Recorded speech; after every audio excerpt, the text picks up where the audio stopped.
Hey guys, it's Jeannie from Caker Struggles. Today I'm going to be teaching you how to make a vanilla cake.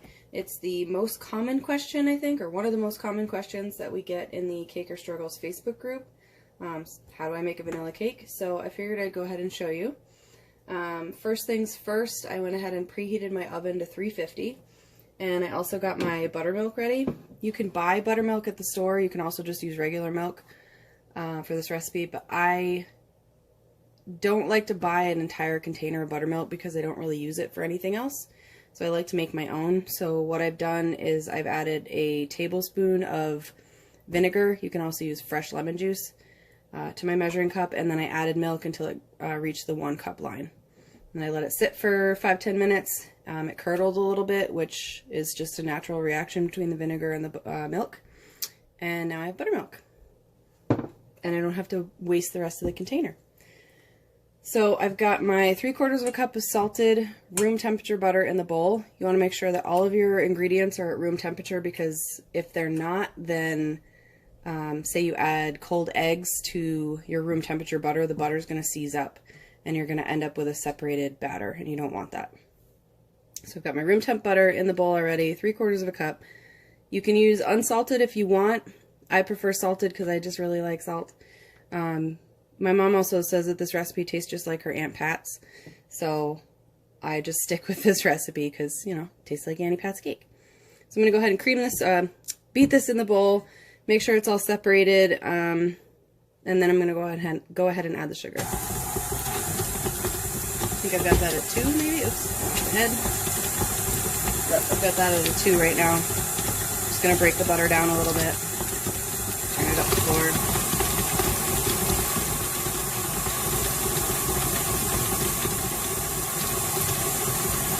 And 3/4 of a cup, at least here in the U.S. I know everybody else uses metric, but here in the U.S. it's a stick and a half. 1 stick is half a cup, so stick and a half is 3/4. Okay. Oops, wrong direction. So that's pretty well broken down. Okay, so now that our butter is all broken down, we're going to go ahead and add our sugar. I have a cup and a half of sugar. I'm going to try not to spill it all over the counter. This cup. Just add it right in there. And half. This is just granulated white sugar. And we'll go ahead and mix that up.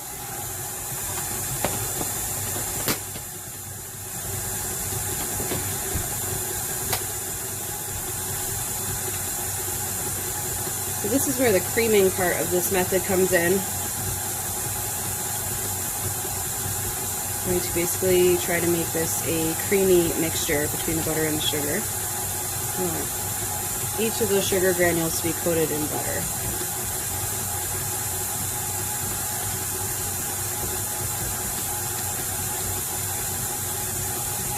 Okay, so I'm going to stop that. I'm going to scrape it real quick.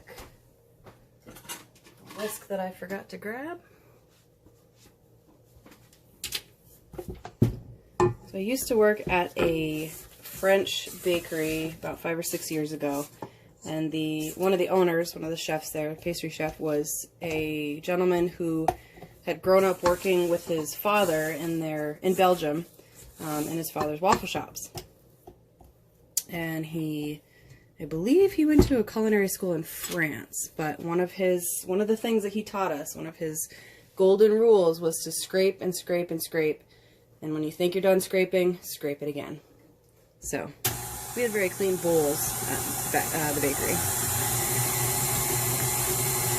I said bowls. Alright, so we're gonna mix this really well until it gets pale and fluffy. It's actually almost there. I don't know if you can see that.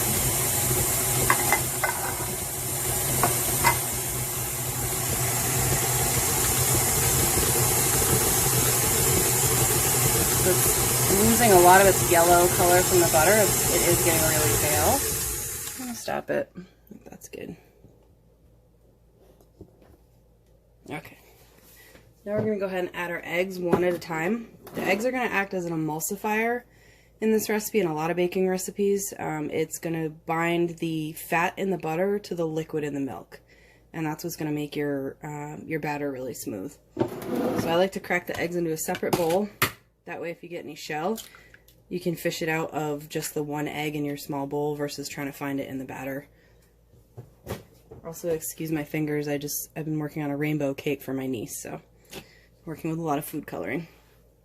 I'm going to go ahead and add this egg. I'm do them one at a time, let them work their magic. We're going to scrape it in between because you scrape, scrape, scrape, and when you think you're done, you scrape again. Just crack my next egg and get it ready while I'm letting that one go.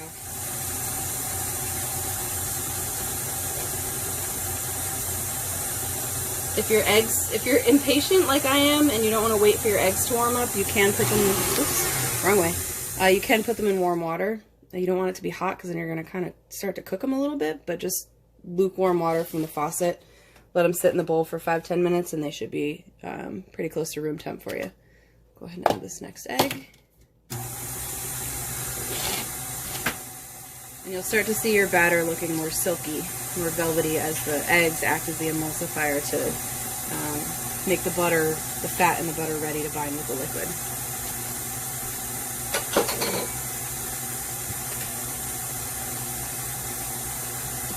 That's looking really good. Give it another scrape.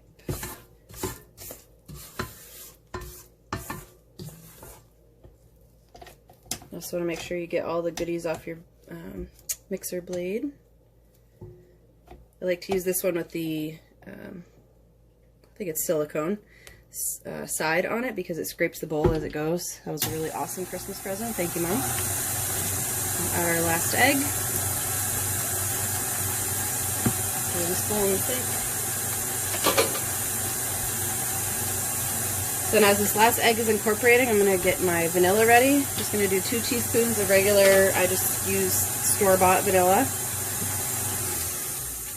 When it comes to vanilla, I think store-bought is fine for things like frosting or a cake batter, or say you're making brownies or cookies and you need to throw a splash of vanilla in. The super cheap, less than $2 bottle is totally fine. You're not going to notice the difference. But if you're making something where vanilla is the star of your recipe, like say vanilla ice cream or a custard or a mousse or something like that, then you want to use the good stuff. I actually have some of my niece's cakes in the oven right now, so I'm just going to check those real super quick. Us bakers are always multitasking.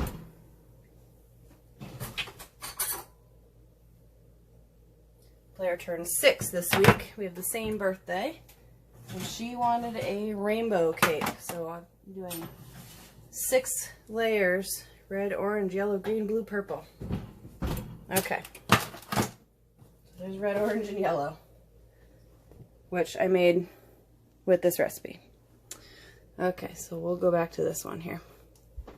Alright, now we're going to get our dry ingredients ready. You can measure these out ahead of time before you start mixing, that's fine. I like to just do it as I go because it's quick. So while I measure those out, I'm going to turn the mixer back on, let the vanilla mix in.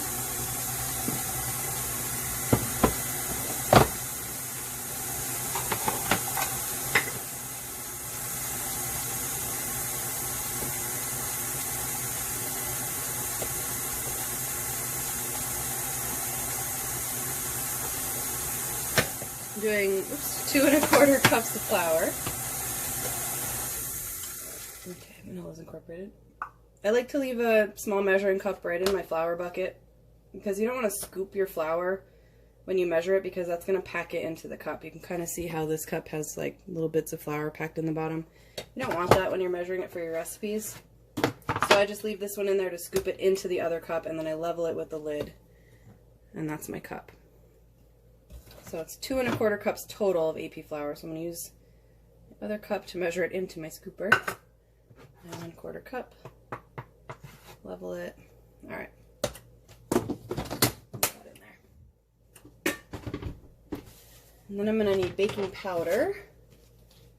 We, you know, with COVID and everything going on, we've been doing a lot of shopping at the warehouse stores, and I ended up with this 4-pound bucket of baking powder. I'm not sure how long it's going to take me to use it, but I'm going to try.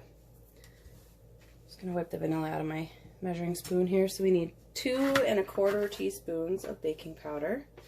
Add that right to the bowl of flour.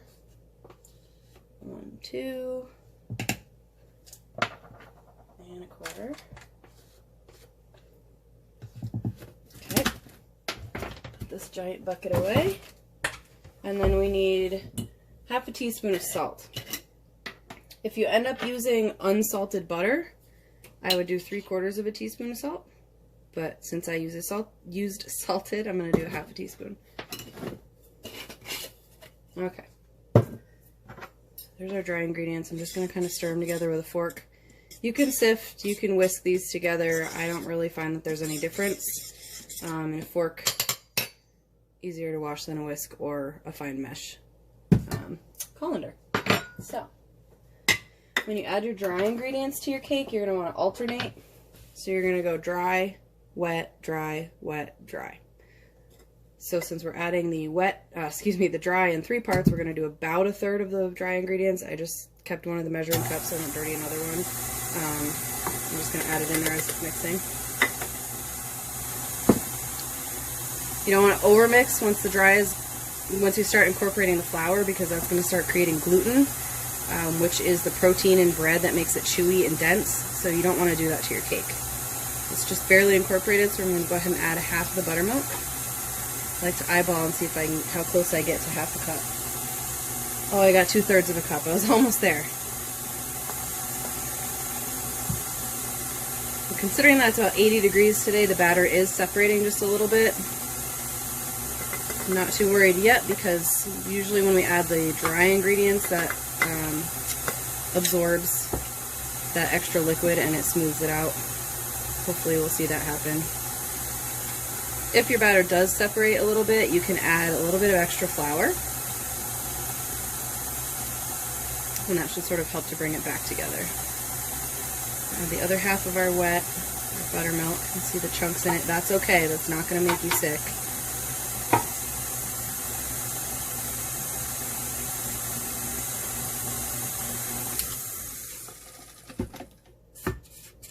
This is one of the many challenges in New England. It's either ridiculously hot and humid, or it's cold and super dry. And it changes every few minutes, so we get to play with that. We'll just add the rest of our dry.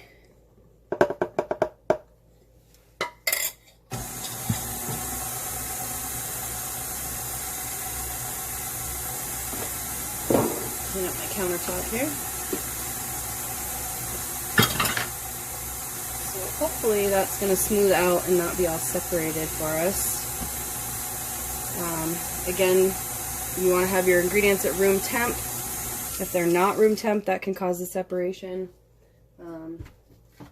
Like I said, it is really humid here. It's very hot. So I'm just going to go ahead and add a little bit more flour. That just kind of helps to bind the fats and the solids together, hold everything up, keep it from separating. You don't want to add too much. Just enough so it's nice and smooth. There we go.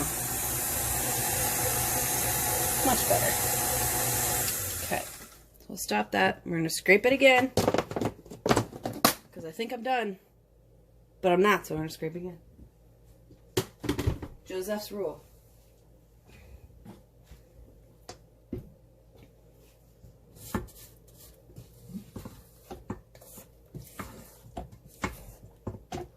Okay, yep, and once I turned it, you could see that there's a little bit more of the butter and the separated stuff on the bottom. So, we definitely were not done and needed that last scrape. So we're going to give it just a few more seconds. Again, we don't want to overmix, because then we're going to end up with gluten and we're going to end up with bread instead of cake.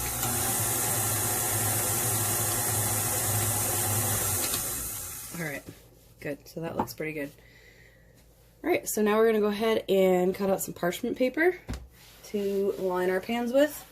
I'm doing a 6-inch cake with this one today, so I've got, I'll push that out of the way. I've got my 6-inch cake pans. Get some of this out of here. There we go.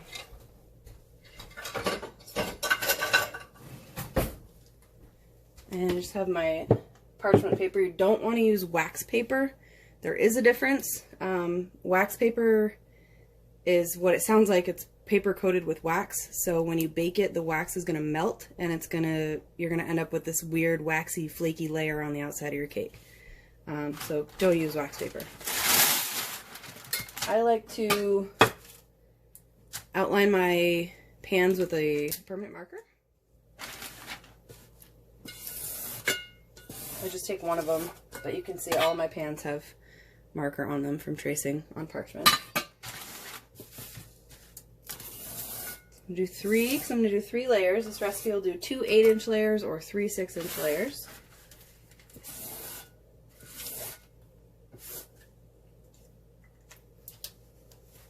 I always like to have aprons with pockets so I can keep my Sharpies, my pens, my scissors, whatever, in my pocket, and I always know where they are.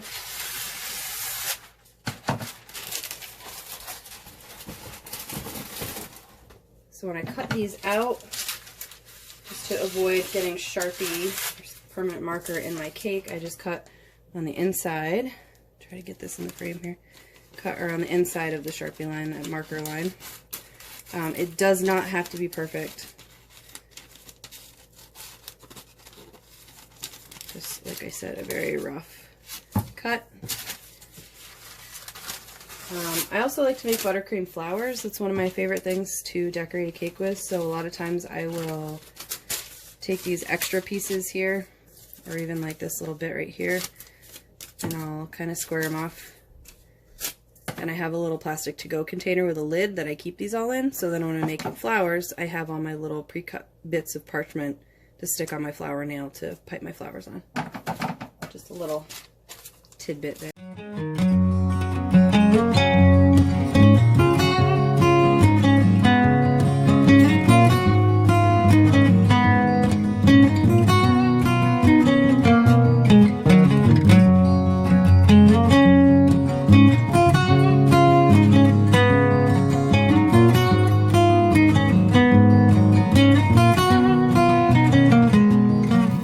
Okay, so I've got my parchment circles cut out. I'm just going to take my cooking spray. I usually do this over the sink, but for the sake of the video, I'm just going to do it right here. You make sure you spray the rim, all your sides of the pan as well. And then you just lay your parchment circle down in there. No, parchment circle doesn't touch the sides. That's why you gotta spray. I'm not going to spray the parchment because all the butter in our cake is going to help it keep from sticking to the parchment itself. We just want to be able to release it from the pan.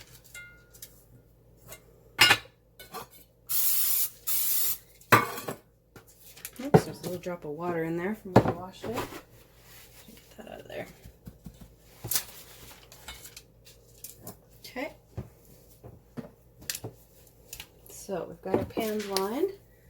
There's a few different ways that you can put your batter in your pans. Well, I mean, you just dump it in there. But if you want level cake layers, or even cake layers that is, you want to make sure that you're putting the same amount in each pan. Go ahead and clean this off. So I have cookie scoops that I use sometimes. I've also used a ladle. I'm going to grab each of these things. You can do a cookie scoop, you can do a ladle, or my favorite tool now is this nice handy dandy kitchen scale. I think I got this for, I don't know, like 10 bucks on Amazon. It's awesome. So you just put each pan on top. I'm not sure exactly how much the batter weighs. It comes out a little bit different each time, so I'm just gonna put about 1/3 in each one, and then, oops, and then we'll even them out. Totally just missed the pan with that, or the bowl with the spatula. Okay. We'll start with about 10.5 ounces, because that looks a bit like about 1/3. Well, let's go 10.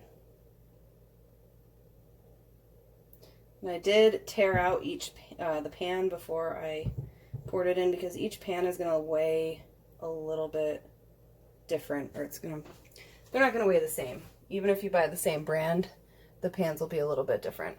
Doesn't have to be precise, but as close as you can get. That one's actually exactly the same as this one, which is nice. So we'll go 10 ounces again.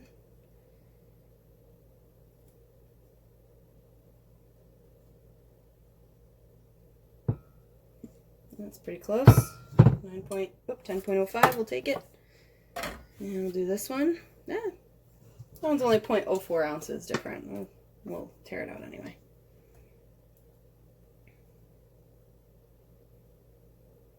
And that one to about 10. Okay, and again, doesn't have to be super precise. If you do want them to be exact, then, I mean, yeah, measure exact. But I'm just going to kind of go through and add about 1/3 of this mixture to each of these pans. Got kind of the same general amount. You can go through and weigh them.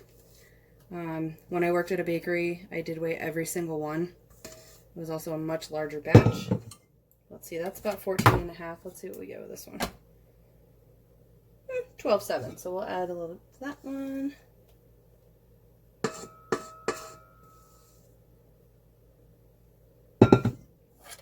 $13. And that one's about 13 as well. So I'm happy with that.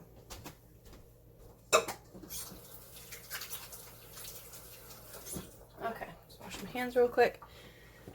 So what I like to do next is I like to take a small offset spatula and smooth out the top of each cake layer.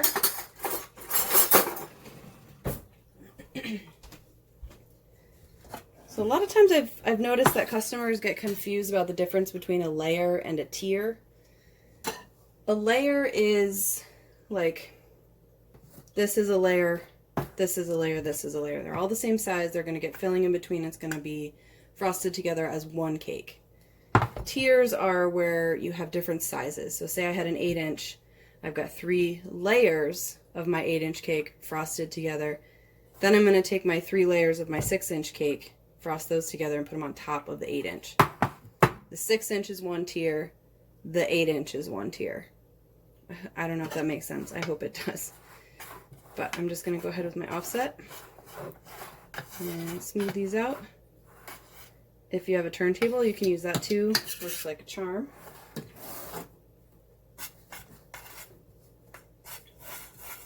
If you don't have an offset spatula, you can just use a regular spatula and kind of hold it up so that the flat end of it is touching your batter for this size pan anyway. 8-inch pans are a little bit easier because you can get a bigger, like you could almost get a butter knife in there. And they don't have to be perfect. I just like to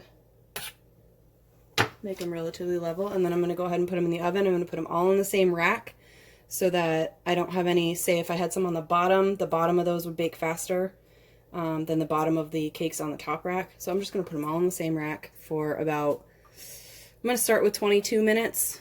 I don't know why 22 has always stuck out in my head. 20 is never enough. 25 sometimes is too much. So we'll start with 22, check them, go from there.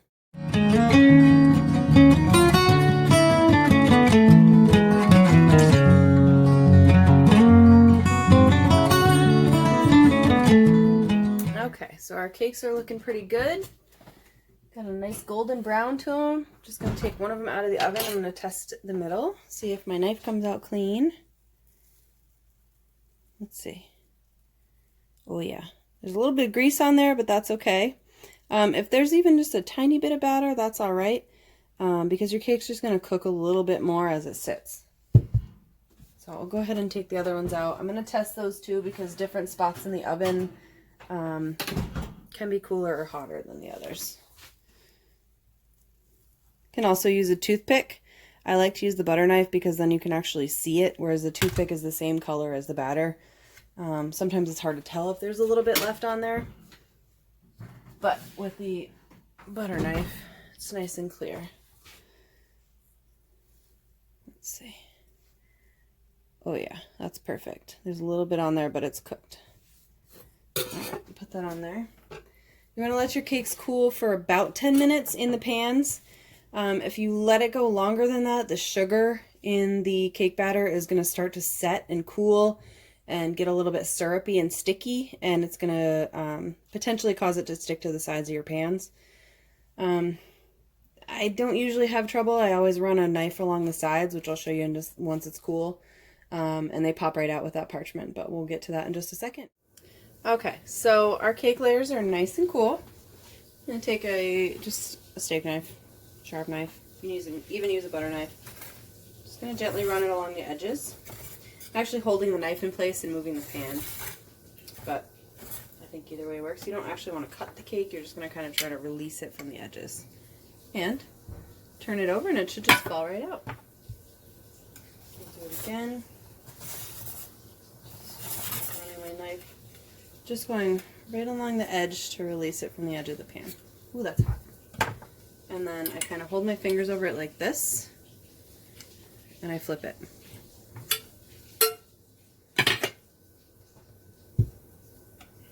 You can use a separate cooling rack for each of these, but they're 6-inch layers, so I'm just going to put them all in one to save space.